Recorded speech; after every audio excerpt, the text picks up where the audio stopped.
Deve ser uma beleza ser tão especial. Vocês podem sair e fazer o que bem quiserem. Aí, enquanto isso, eu tenho que ficar aqui e cuidar do lixo de tesouro do papai, porque eu nunca me estiquei até o céu ou soltei um pum na asa de um falcão. Você acha que eu não quero uma vida boa numa casa da árvore? Eu não tenho nem sal! Nem sal! Jermaine é o irmão normal de Jake, e justamente por causa disso, a vida dele se tornou um fracasso. No episódio chamado Jermaine, a gente consegue ver a triste realidade de não ser especial. O peso da responsabilidade de lidar com coisas que nem mesmo foi ele que começou. O peso de ser apenas um cachorro normal, que diferente do Jake, não pôde seguir um caminho diferente do seu pai, mesmo que ele não quisesse nada daquilo. Além disso, esse episódio ainda fala sobre as responsabilidades da vida adulta. Enquanto Jake não cresce e continua na sua vida de aventuras junto com o Finn, o Jermaine teve que ser responsável desde cedo. Ele teve que cuidar das coisas do seu pai e lidar com os demônios que ele lutava no passado. Eu ainda vou provar essa carne assada de cachorro, ouviu? Você nunca vai provar minha carne assada, Bryce. O episódio começa com um sonho de Jake, onde ele deslizava na Lady Iris. Ele acaba caindo em um cubo cinza. O Jermaine estava lá dentro, vestido de urso. Jermaine fala que tá trabalhando, logo jogando algo pra fora do cubo. O Jake pergunta se ele tá bem.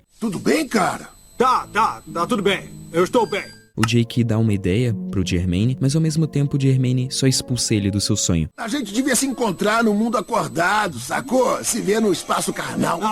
Boa ideia. Até mais tarde. Aí já dá pra perceber que o Jermaine não é muito igual ao Jake. No meio de um sonho muito colorido, existe um cubo de cor cinza. E justamente isso já mostra um pouco sobre o Jermaine. O cinza desse cubo representa a chatice e talvez a tristeza. A diferença do sonho cheio e colorido do Jake e do cubo vazio e cinzento mostra isso. Enquanto o Jake se diverte, Jermaine até nos sonhos trabalha, de acordo com ele, mantendo tudo organizado. Jake, eu tô trabalhando. Eu tenho que botar tudo no lugar certo. Um detalhe interessante é que quando ele aparece, tem túmulos em suas orelhas, com as letras J e M. Essas são as iniciais dos pais dele e do Jake, né? Joshua e Margaret, e ele ainda aparece com uma flor na cabeça, assim, no meio dos túmulos. Isso é um detalhe bem sutil, mas ainda com bastante significado, pelo menos o que eu acho, né? Parece que ele, diferente do Jake, ainda não superou a morte dos seus pais, ainda espirrando flores, dando a entender que o luto se instalou nele como uma doença. Jake acorda do sonho, logo indo para a sala da casa da árvore. Ele toma uma coisa, que eu não sei o que é, numa caneca, e fala com o Finn sobre o Jermaine, onde nos sonhos ele tinha uma roupa de urso e ele não sabe o que isso significa. Ele diz que não ia querer que seus filhos não fossem visitar ele, como eles fazem com o Jermaine.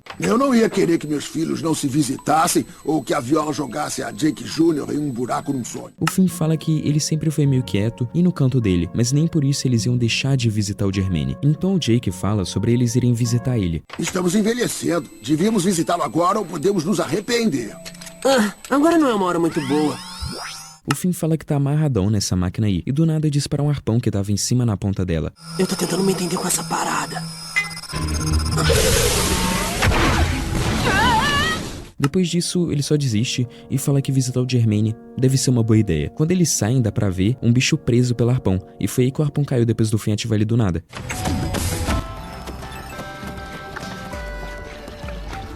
A noite cai e eles chegam em uma floresta cheia de demônios. O Finn fala que os demônios aumentaram e o Jake fala que a única coisa constante é a mudança. Tem mais demônios aqui do que eu me lembrava. A única constante é a mudança. Essa frase, apesar de ser um momento muito rápido desse episódio, é uma frase que descreve perfeitamente Hora de Aventura. Igual aquela música da Marceline diz, né? Tudo permanece, mas ainda muda. Eles começam a subir um morro até a casa do Jermaine e eles são seguidos pelos demônios, onde um deles pede uma caneca. Eles correm do demônio e uma flecha faz o demônio não acertar o Jake. Quem tacou essa flecha foi o Jermaine, que fala surpreso sobre eles realmente terem vindo e fala pra eles passarem pela barreira de sal. Vocês vieram mesmo? Rápido, passem logo pela barreira de sal. Os demônios ficam presos atrás do sal e o Jermaine explica que aquele sal era o sal abençoado do Joshua. Eles não atravessam o círculo, é feito com o sal de salve velho abençoado pela xamã do papai. Eles começam a cutucar o mesmo demônio que falou da caneca, só que agora ele quer uma taça. Devolve minha taça, para de me cutucar. Parem com isso, vocês! Depois o Jermaine fala pra eles pararem e pra eles entrarem em casa. E apesar dessas cenas que eu acabei de falar serem bem normais, né, até pro padrão de Hora de Aventura, pra história do Jermaine é até bastante importante. Como eu disse, ele luta com os demônios do Joshua, o pai dele e do Jake. Mas essa luta não é algo como a luta ocasional do Finn e do Leech, por exemplo, que às vezes acontece. É uma luta diária onde seus maiores inimigos estão prontos pra matar ele e estão na porta da sua casa. Isso é um tanto desesperador. O seu lar acaba sendo um símbolo castelo de proteção, né? Onde você pode dormir em segurança e passar seus momentos seguro de que nada vai acontecer. Mesmo que possa acontecer, passa uma sensação de segurança, né? Mas isso pro Germaine não é uma realidade. Imagina dormir com vários demônios do lado de fora, esperando uma brecha pra virem te matar de qualquer forma. Eles entram em casa e o Germaine fala que ali dentro eles podem relaxar. O Finn chega todo animado em casa e o Germaine já fica preocupado. O Germaine sai correndo atrás do Finn, que tá batendo em tudo e quebrando tudo sem querer. O Finn, enquanto gira, lembra de quando eles faziam isso no passado.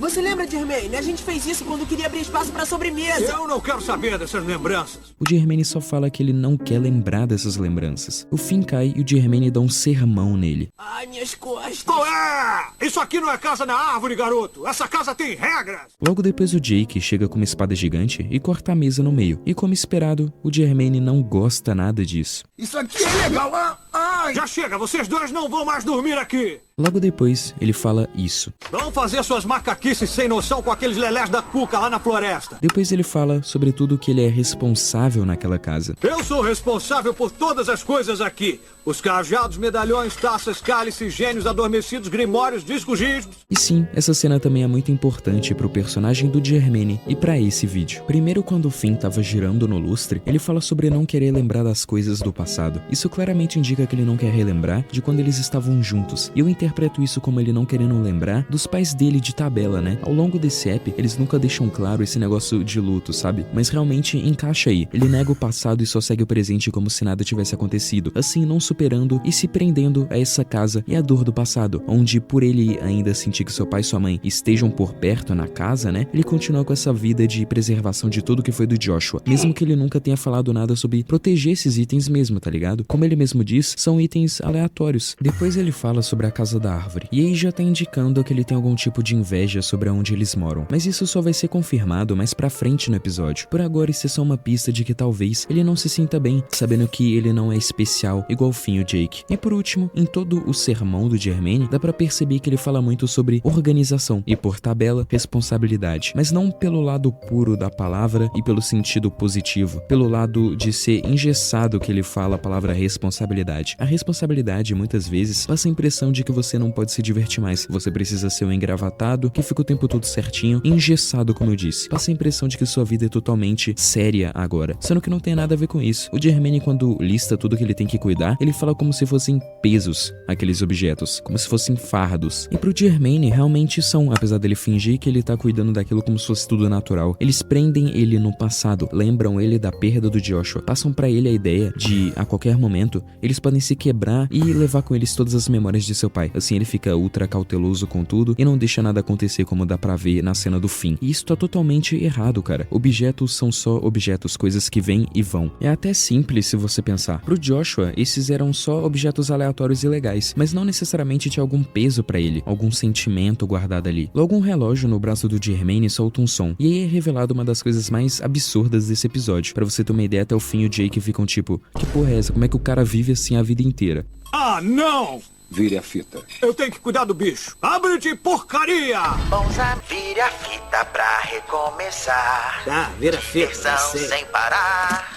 Que coisa chata. Está se descuidando, Jeremy. Você vai perder o alarme um dia. E eu vou comer você de baixo pra cima. E aí você vai ver enquanto eu como. Acaba que o Germaine abre uma passagem secreta na sala, e lá dentro tinha um demônio preso por um ursinho de pelúcia que cantava uma música. Ele tinha que ir de hora em hora nesse urso pra virar a fita dele. Se a música acabasse, o demônio fugia e ia comer o Germaine. Depois o demônio fala sobre um cartaz que o pai do Germaine roubou dele. E quando eu triunfar, vou pegar o cartaz que o seu pai roubou de mim. O Germaine fala que ele já botou o cartaz do lado dele há muito tempo, perguntando se ele ainda, depois desse tempo todo, tá chateado com isso. Bryce, eu já botei o cartaz ali.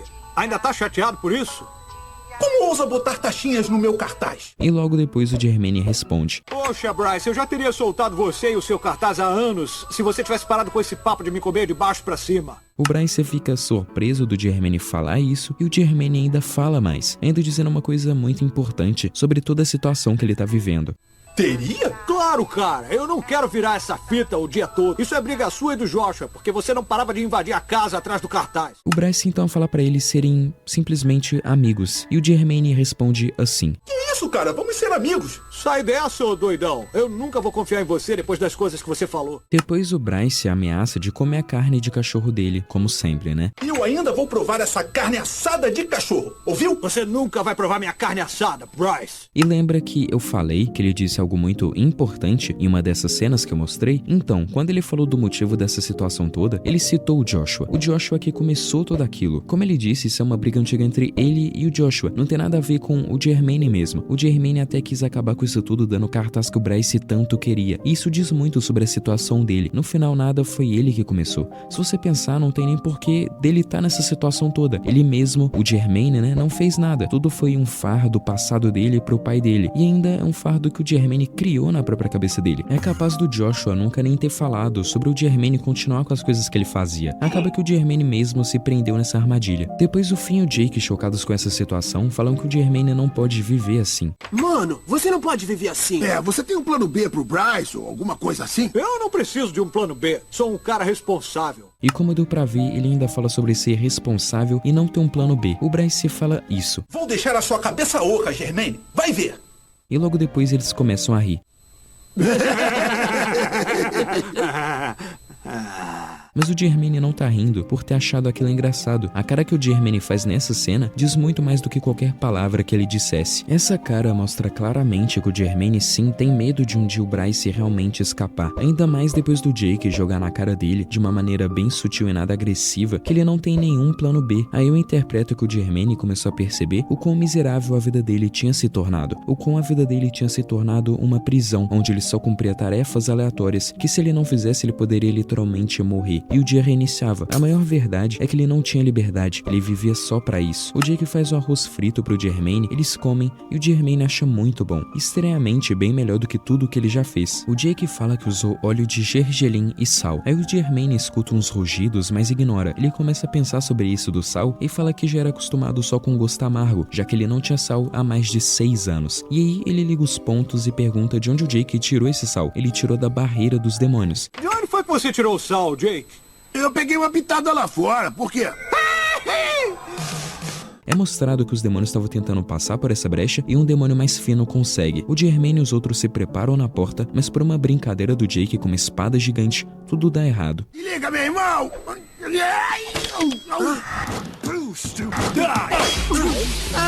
O demônio pergunta onde estão as fitas dele e logo começa a perseguir o Jermaine, que diferente do Finn e do Jake, ele é bem mais treinado para combater esses demônios. Ele usa uma máquina que parece um aspirador e suga o demônio. Logo depois ele vai lá pra fora, passa o sal onde estava faltando, enquanto os demônios ainda xingam ele. Minha taça, Jermaine.